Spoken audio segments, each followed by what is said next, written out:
Welcome to Mindset Matters, the official podcast of Oregon Realtors. In this podcast, we dive deep into the secrets of top performing agents, market trends, strategies, tips, and tricks that will transform and elevate your real estate career to new heights.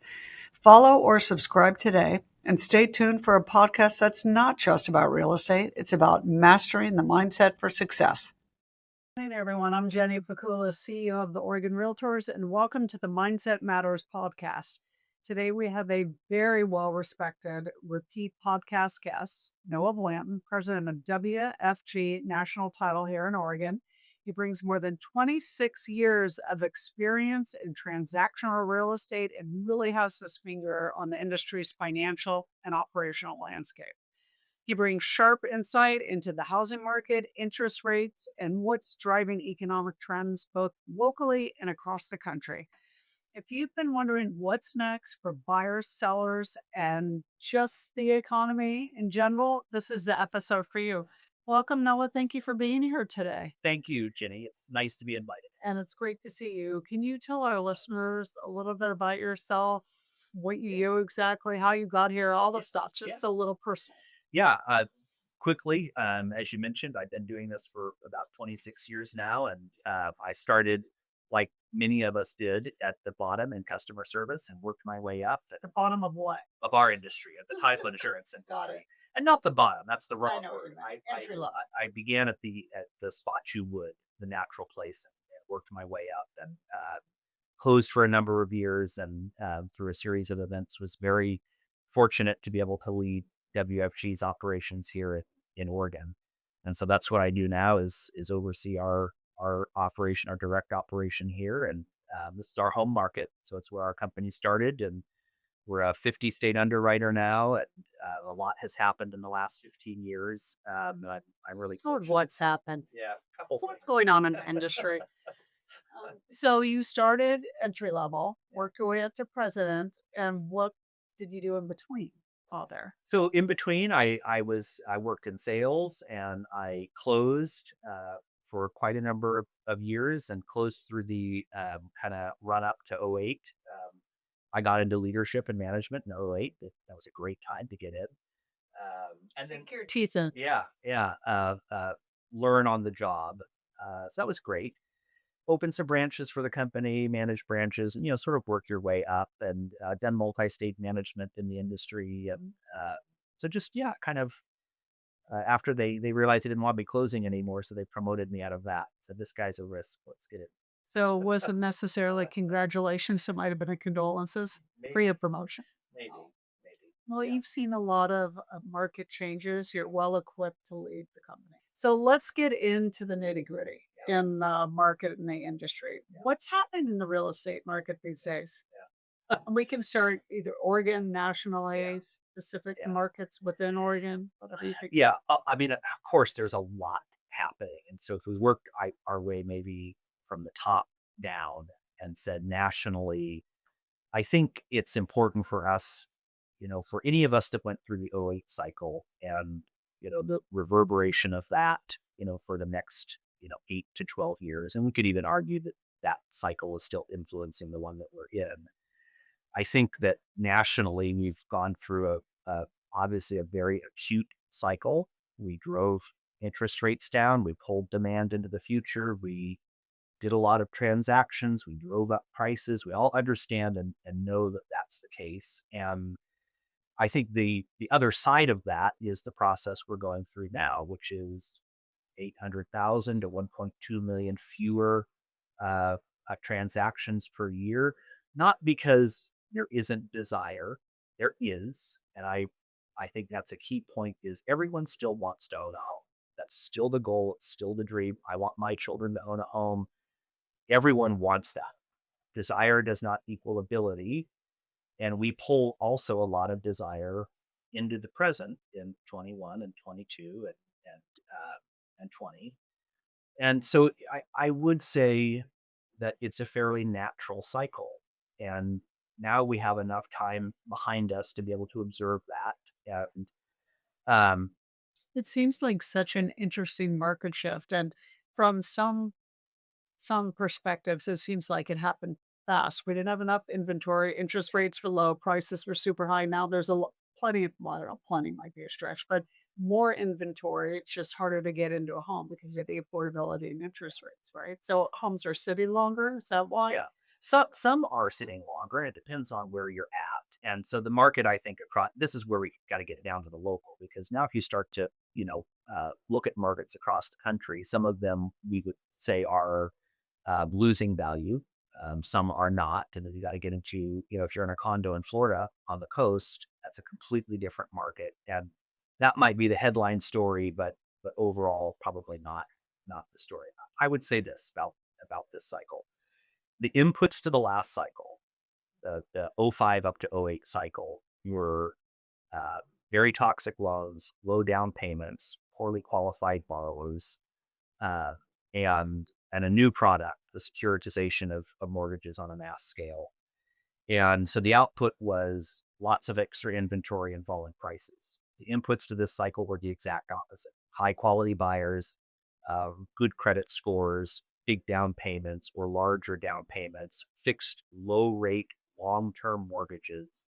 And the output is stable pricing and low transaction velocity. Exactly the opposite of the last cycle. I don't think we should be really surprised by that. The question is, well, pricing has risen to a level that transaction velocity now becomes difficult. So, do you, and this might be really obvious, what constitutes the cycle? Is it a 3-year period? Is it just based on what's happening during that cycle? How do they determine '05 through '08? Yeah, I think it's just probably the behavior of pricing and transaction velocity. So, and normally you've turned the corner on the cycle before everyone recognizes it. It's 11 months in the rearview mirror. Um, there is no timeline to it. I mean, the cycle we went through it, yet COVID was rapid and quick. We drove prices up much faster than we otherwise would have. They used to say the 7-year real estate cycle. I don't know if that's really applicable anymore.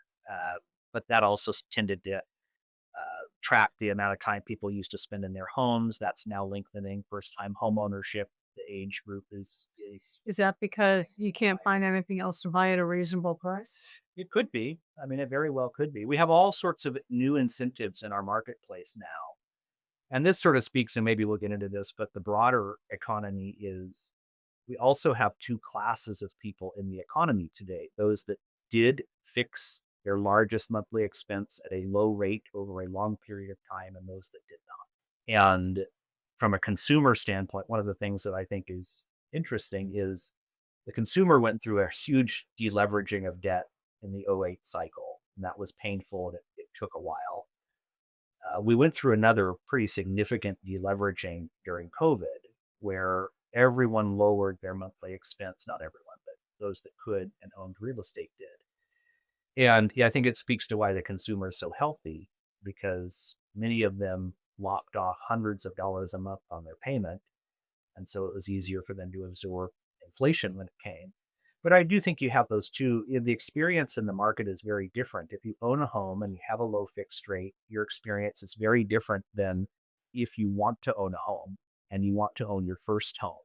They almost could not be more different experiences right now. That is going to be an issue for our industry as we move forward. It is starting to become more apparent. I think it will become more acute Is that as we when you say an issue, is that because first time homebuyers can't afford the homes and the prices they are? yeah. Or Yeah. with the interest rates, they just can afford a lot less home than they could 5 years Yeah, ago? both. I mean, if you look at the median price in most of the markets in Oregon, it elevated and has stayed elevated.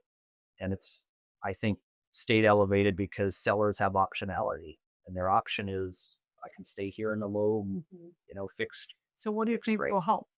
What can we do to help change that? Well, there's a couple of things that we can do, and if you look at, the market is clever and it figures out ways to make things happen. And let's just go with the most obvious. So, how is a builder helping that? A builder is necessarily having to take some of what would otherwise be profit and plow that back into making their product affordable. They can't necessarily, from a pricing standpoint, make it affordable. And sellers are having to do the same thing. I mean, if you look at, there's a renegotiation going on in my mind right now, and you can see it happening in real time. I think there's probably a little bit more, panic's the wrong word, but there's more alarm about it than I think should be occurring. But let's say, depending on the market, you got 30 to 40% of the inventory it's taking a price reduction, and you have more inventory. It's maybe 10 or 15% more. It's not a ridiculous amount more. In But all price ranges? not in all price ranges, no. We'll say, and not in all not in all product types either. So depending on the product type, but let's say if you're a first-time home buyer, there's maybe more inventory. It's more competitive in that price range for sure. You take, let's use the metro market for instance. You go to the 750 to just over a million. A lot more repricing taking place in that price Because strata. it almost seems in all I don't want to say all markets because that's a generalization, but 750 almost seems like the low end for starter homes. Yeah. And I don't going back to a comment you made about builders, you talk to builders and like, we can't even break ground for under X number of dollars, which prevents us from really creating affordable housing because it's not because we're just even trying to recoup our costs with a slight amount of profit. And I know buyers don't see it that way, but they're in business. Well, they are in business, and what they've done instead is they are offering concession in Yeah. order to make their product affordable. I don't think that the issue is that the builders simply refuse to build affordable product. They're building the product that they can bring to the market, and they want to sell it. So where you see most concessions? Is it in price? Is it in product within a new home? Well, Blinds, fences, for things for like builders, we would say the concession comes from credits. The builder can't really damage their price. That hurts them overall. They've got to keep the price at a point that makes sense for them to be selling. The concession comes in largely rate buy down or other types of concession. When the market was going up, the signal was prices. So it's sort of funny. This is worth spending a second on. Yes, please. So when prices started going up in the middle of 2020, we drove the asking price, and I'll just use the metro market, but this is true in most other markets. We drove the asking price up to 105, 106% of asking price. And we drove up from 419,000 to 550,000 at median price. And what the market was doing there was price signals were working, for the better part of 20 months until we reached a point at which the market had repriced itself. We're going through the same process now, and it's just on the other side of the cycle. And so prices are now signaling. Willing sellers or builders are signaling what makes sense for them. The only method they have to do that is price, which is what they're doing for concession. And it's not unhealthy. It's less comfortable than when they go up. And everyone likes when they're going up, and that part of the cycle feels good. We think we understand it. And then when we need to have that negotiation on the other side, everyone's a little less comfortable with it. But it's the same process on different sides of the cycle, and prices are signaling right now. It seems healthy to me. And, I think when you get through the summer selling season, if you're a seller and you're like, okay, this didn't work for me, I signal with my price to a point of capitulation where it no longer made sense for me, and that's different, obviously, for different sellers. But you can withdraw from the market and take your low fixed rate and go home. Uh, and so I think we're just going through the natural part of the cycle, and no one we understood how to contextualize and say that prices going up were good. We struggle as an industry to contextualize why negotiation is good now, but it is. It is good and healthy and proper, and it will either pull or push supply in or out of the market. And that is the proper function of prices in the market. So and I know it's harder to contextualize that, but it doesn't seem unhealthy to me. Yeah. Well, that's positive. Yeah. So when you said sellers have lots of optionality, which they do, they can take their home off the market and their low interest rate and go back to business. Are you finding in your industry, have you seen that happening? Because in the last few months, 3, 4, 5 months, are sellers getting realistic about price given the market shift, or are they withdrawing? Yeah, I think that we do not see significant withdrawal from the market. What we see is 30 to 40% of the inventory, depending on the market you're in, taking a price reduction. And the seller, if they're on the market, is trying to signal, I would like an offer. And some are signaling more desperately, or desperate's the wrong word, more intensively than others are. And that's what we're going through right now. My sense of things is once we run through what the traditional selling season will be, and we'll test this and we'll watch it, will we get more withdrawals? Will the percent of withdrawals go up as sellers say, hey, it didn't work for me this time. I didn't get to a point where it made sense for me. So, are you finding that your clients, realtors and others, are able to help sellers understand that the price reduction is critical given the market shift? Because I think that probably has been really difficult given that sellers could name their price and have multiple offers for so long. Yeah. Many sellers are probably kicking themselves. Why did I wait? Why did I wait? And here we are. Yeah. I think that there is a very wide skill set in the ability to contextualize the market depending on the agent. Their own confidence in their understanding of the cycle and their ability to frame that for their seller. I think there's also, as a seller, a lot of anxiety around this feeling that maybe I missed the top, but I think as a seller, and this is probably the most important conversation I guess I would have is, are you buying and selling into the same market? And if you are, everything's sort of equal. And if you had sold at the top of the market, you also would have bought into that market. And so maybe you would have paid 80 or $90,000 over asking. But I think helping sellers understand, if you're buying and selling into the same market, then you're basically at even, because you're going to turn around and do the same thing the buyer just did to you. Are you doing lots of education for realtors on helping them talk economics, which is not easy? Yeah, it's not easy. And all of us, we are pleasers. We want to please our clients. We want them to be happy. And I think that there is this, all of us also want to speak about real estate as a positive investment. And I think that that sort of narrows in on the reason why we struggle if prices are either stagnant or negotiating to describe it as a positive investment, where it's very easy to describe it as a positive investment. You can say, hey, prices are going up 20% a year. Then some of that's about framing conversations over hold time and utility and, you know, usage and other things. And I think we have been overly reliant, and this is my opinion, candidly, on talking about primary residential real estate as an investment. That it grows in value happens to be a nice feature of it. I don't personally think it's its primary feature. What would you tell our realtor members, your clients, to I, say? I would say that as much as you possibly can, I would talk about the need for housing, less of a conversation about the return on that asset. It's not an investment, it's an asset. And it has utility to you. You can live your life in it. And if you are buying a rental, that's a completely different conversation. And you can have the discussion around investment, but a place to live your life, a place to fix your monthly payment, a place to hedge against inflation. And if you need a place to live, it makes the most sense to buy. Are you buying and selling into the same market? And yes, you want to be prudent and careful. No one likes to, buy high and sell low, but this is residential real estate. And that shouldn't, in my view, be the primary conversation. It's an added feature that it happens to help you build wealth, which is wonderful. And it happens to appreciate in price over time. That's wonderful.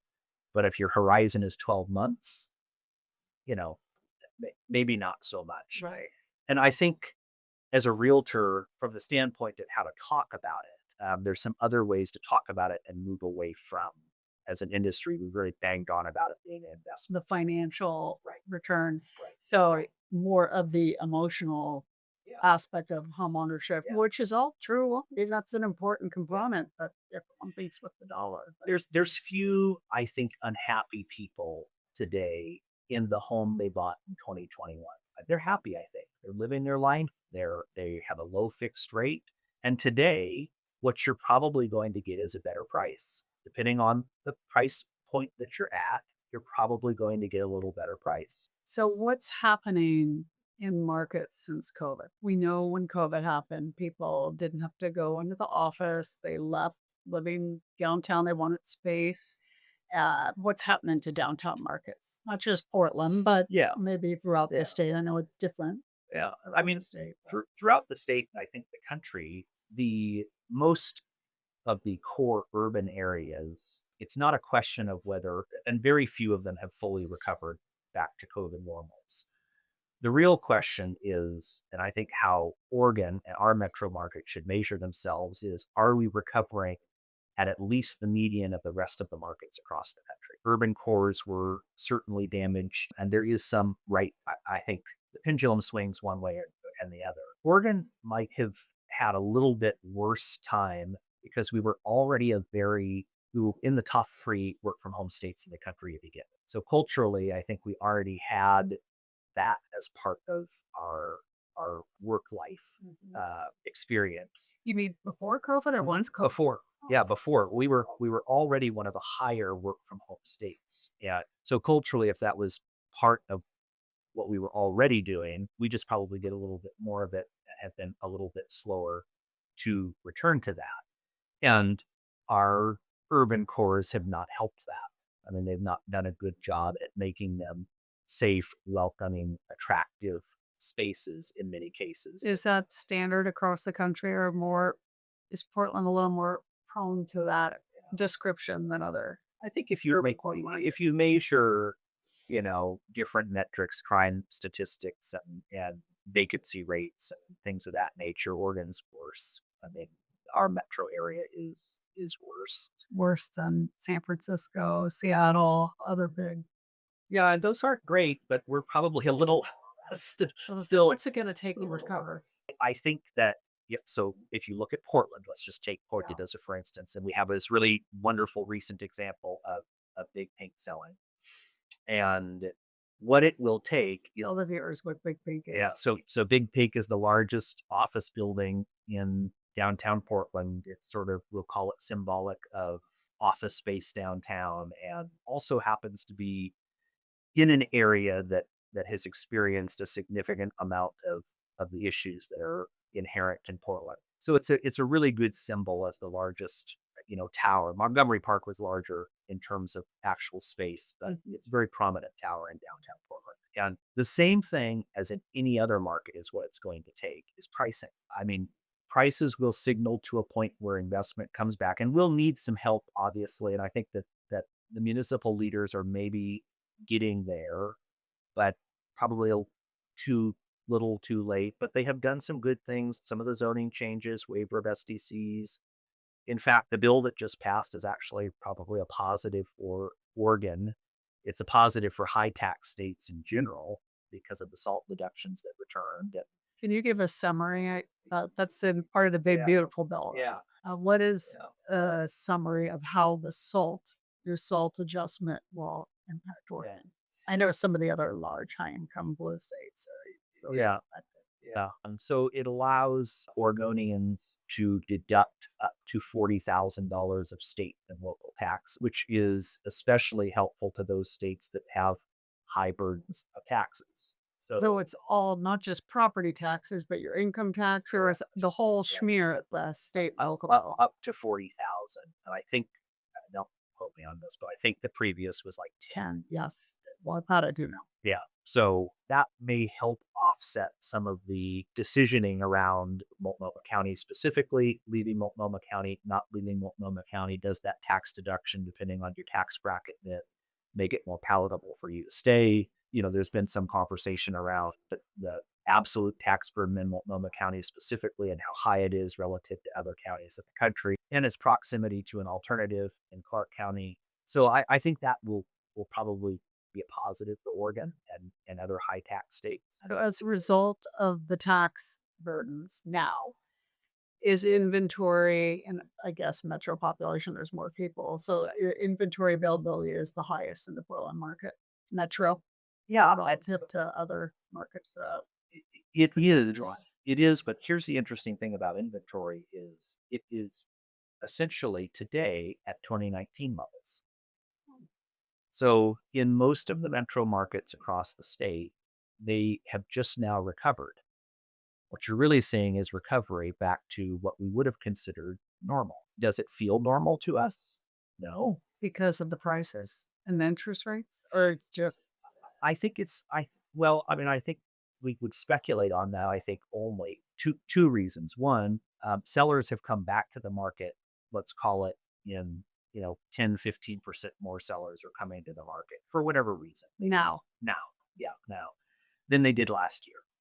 And let's say we're pending 5 to 8% fewer, and so you start to build some inventory. The inventory builds back up. But it looks very orderly. It looks just like a seasonal cycle would have with just a higher peak. And the peak matches the 2018, 2019 markets, and the pricing then comes in and starts to signal, well, do we reduce this inventory for absorption, or do people leave the market at the end of the summer selling season? It just doesn't look, in my mind, it probably feels worse than it looks. So, is it fair to say, don't panic? Things are okay and things are good, and just keep plugging away. Yeah, I would What's the guidance you would? I would definitely say do not panic. And there are lots of outlets and voices that make their that their product is selling views or looks or other things. And look, Portland's an easy place to beat up on. Oregon is an easy place to beat up on. We've done some really stupid things to ourselves. Like what?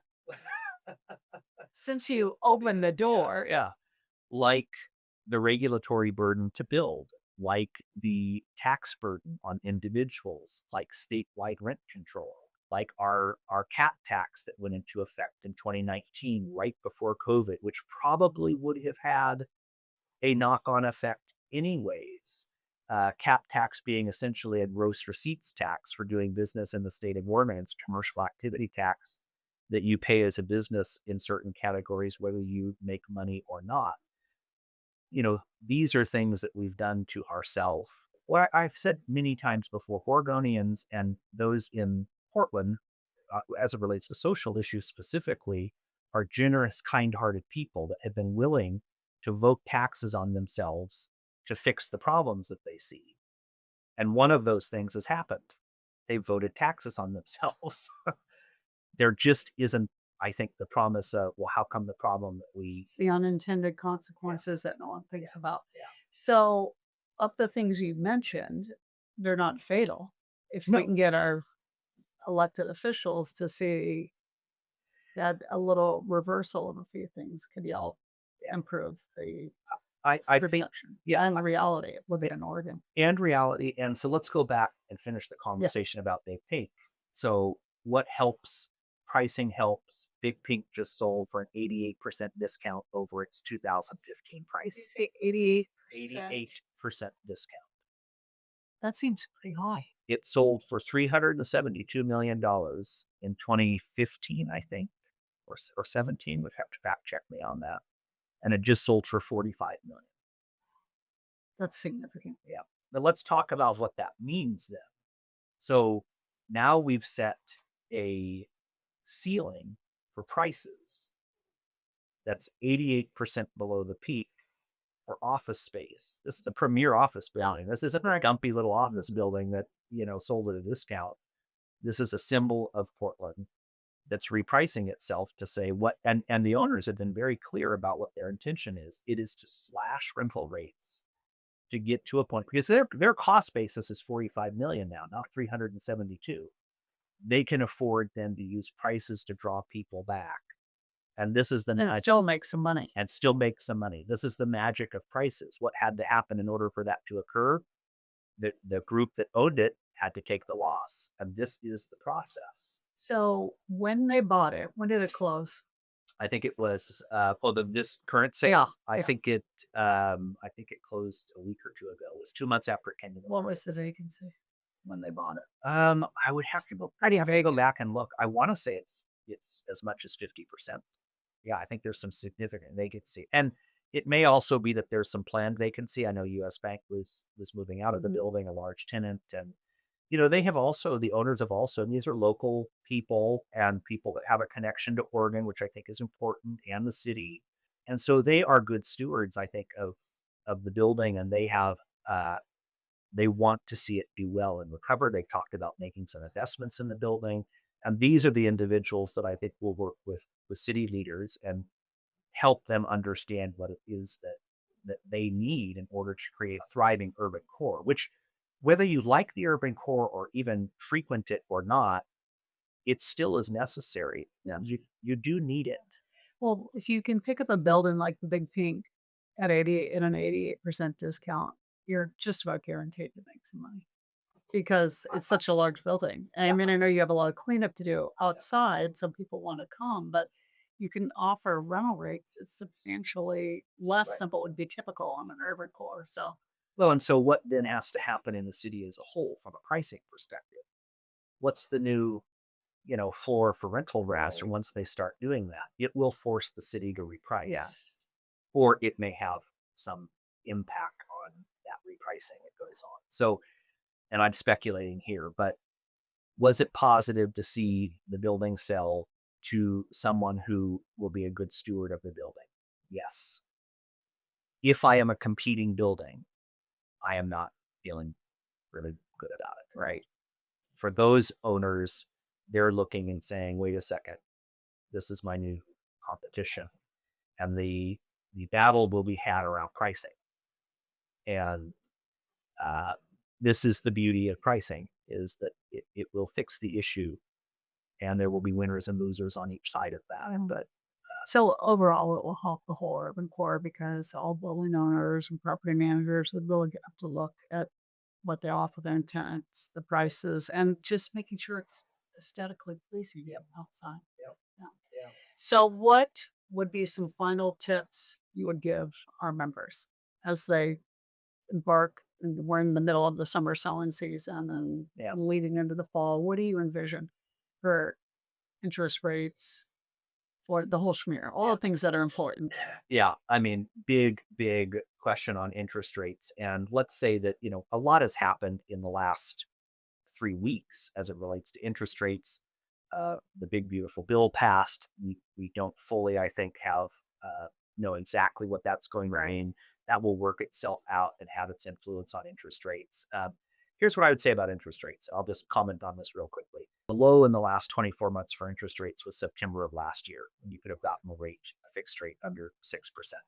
It's a fool's errand right now, I think, to try to guess and predict interest rates. And here's what your members can know for sure. When rates are coming down, consumers think they're going to continue to come down. And when they're going up, consumers think they're going to come down. They always think they're going to come down. Interest rates are not a great signal for whether you should or shouldn't buy. And I think they should become adept at talking around that. I know it was fashionable for a period of time to say marry the house and date the rate. And that was a good strategy at the time, except for a lot of people that hasn't actually worked out. So the strategy seems a little bit, seems like a bad strategy. So find a different way to talk about that. I would say that buyers should be, this is a great time for a buyer. It sounds so trite to say this, but you have more sellers signaling willingness to capitulate on price in the market than any point in time in the last 36 months. And this is your time to be active in the market. It doesn't mean you have to go out and buy next weekend, but if you aren't active, you don't know. I was a buyer, I would be active in the market. I would be looking, I would be decisive, and I would test a seller's willingness if I found a property that worked. And I would see whether their point of capitulation met your comfort with prices. And you may very well find that it does. Yeah. That's what I would do as a buyer. And as a seller and for agents, I think as unemotionally as possible, having a conversation around price. Homes are selling. Lots of them are selling. But this is also sort of trite to say, but your first offer is probably your best one. And you should probably make that offer work if you need to sell it. But no, if I buy, or your role play on this, if I buy at this price, I'm never going to get equity in the home. What kind of investment is this? Yeah. And so buying at a high. Yeah. And if you bought at the peak of the last cycle, the exact same thing was said, and you've built a lot of equity over that period of time. But I would push on that a little bit and say, so then you are you will be a renter forever then. That's what you desire to do. And we could get into that conversation. Agents should have a little bit of a discussion as well around and be tuned into the rental market, which has an acute shortage coming in the state of Oregon and the metro market specifically. That supply line is basically dried up. And the prices are ridiculous. And the prices are ridiculous. You're in a state with statewide rent control. The rent is going to be raised by the maximum it possibly can every year. Economic concessions will be given until such time as they don't have to be anymore. But the base rate's going to continue to go up. So, from a housing perspective, be strategic about how you're going to meet your need for housing because you are going to need it. And let's talk through the available options. You may feel worse in 6 months after buying, but better in 6 years. And be patient. Be patient. And there's, on that continuum, if you go back, 15, 16 years and ask a person, you pick the time that would have been the best to buy.